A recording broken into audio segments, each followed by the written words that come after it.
مان لیجیے آپ ایک گورنمنٹ سرونٹ ہیں یا پھر ایک سروس مین ہیں اور آپ کو ڈپریشن ہو جاتا ہے. اس ڈپریشن کی وجہ سے آپ کچھ نشہ آور چیزوں کے استعمال میں لگ جاتے ہیں اور اس ڈپریشن کے علاج کے لیے آپ کلاسیفائڈ سائیکیٹرسٹ کے پاس ایک دن چلے جاتے ہیں.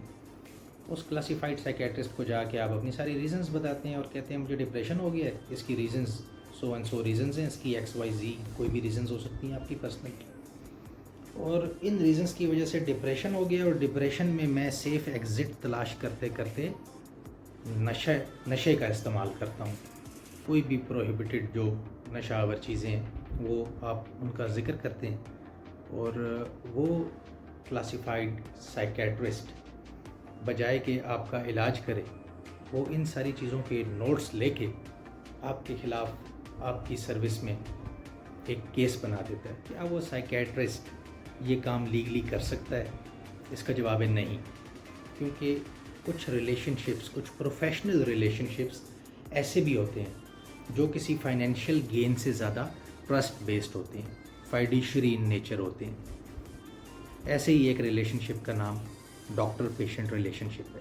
Pakistan medical and dental council کی کچھ ریگولیشنز ہیں 2011 کی, code of ethics of practice for medical and dental practitioners 2011.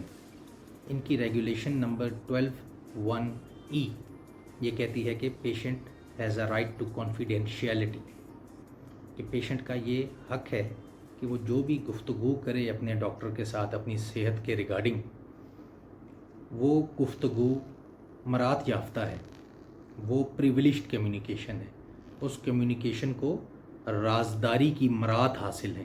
So that communication is a privileged communication اور کانفیڈینشیل کمیونیکیشن. اب اگر یہی شخص جس کے خلاف ڈاکٹر نے ایک کیس بنا دیا ہے, اس کی ساری ہیلتھ ریلیٹڈ ایشو کو ایک کنفیشن کی شکل دے کے اس کے خلاف ایک کیس بنا دیا ہے, اب اس کیس کا سامنا کرنے کے لیے یہ شخص ایک وکیل کو انگیج کرتا ہے, اپنی ساری یہی گفتگو وہ وکیل سے کرتا ہے اور اس کا کونسل اسی کے خلاف وٹنس بن جائے اور کورٹ میں اسی کے خلاف گواہی دے دے اور سزا اس کو بندے کو فیس کرنی پڑ جائے, تو کیا یہ قانونی طور پر جائز ہے؟ تو اس کا بھی جواب ہے کہ نہیں, یہ قانونی طور پر جائز نہیں ہے. The communication between lawyer and a client is privileged communication. قانون شہادت آرڈر 1984 کا آرٹیکل 9 اور article 12 communication between lawyer and client کو پروٹیکٹ کرتا ہے. کوئی بھی ایڈوکیٹ نہ خود سے کبھی ایسی انفارمیشن کو ڈسکلوز کر سکتا ہے اور نہ ہی کوئی ادارہ اس ایڈوکیٹ کو کمپیل کر سکتا ہے کہ وہ اپنے کلائنٹ کے بارے میں انفارمیشن ڈسکلوز کرے. In addition to it, the members of the legal fraternity are governed under Legal Practitioners and Bar Councils Act 1973. اور اس ایکٹ کے کچھ رولز ہیں جن کو کہتے ہیں legal practitioners and bar council rules 1976. ان کا رول 134 کہتا ہے کہ the member of a bar is under a bounden duty to maintain high standard of his profession in addition to his dignity. تو لاء کے اتنے کلیئر ہونے کے باوجود بھی ہمارے گورنمنٹ ڈپارٹمنٹس پریویلیجڈ کمیونیکیشن کے اوپر کیسز بنا دیتے ہیں. عدالتوں میں پینڈنگ ہیں ایسے کیسز اور بہت ساری ججمنٹس آلریڈی ان پوائنٹس کے اوپر موجود ہیں, قانون کی کتابیں بھری پڑی ہیں. ایک ایسی ججمنٹ لاہور ہائی کورٹ کے جسٹس سید منصور علی شاہ اور جسٹس شجاعت علی خان نے intra court appeal number 119 of 2014 میں دی.